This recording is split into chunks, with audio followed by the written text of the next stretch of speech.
In this tutorial, I'll show you how to automatically get the current sheet name inside Google Sheets without typing it manually. Start by using a simple built-in formula. Click on any empty cell and type this equals CELL file name A1. Press enter.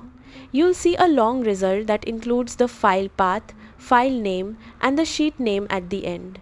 The sheet name appears after the last closing bracket. Now to extract only the sheet name, we'll clean that result.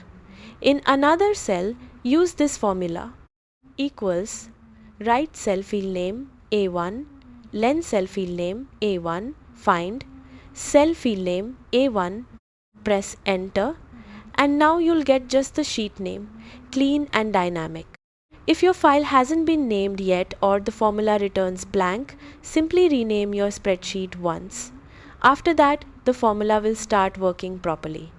This method updates automatically, so if you duplicate the sheet or rename it, the result changes instantly without any manual edits. That's it. You now have a dynamic way to display the current sheet name and keep your spreadsheets more organized and error-free.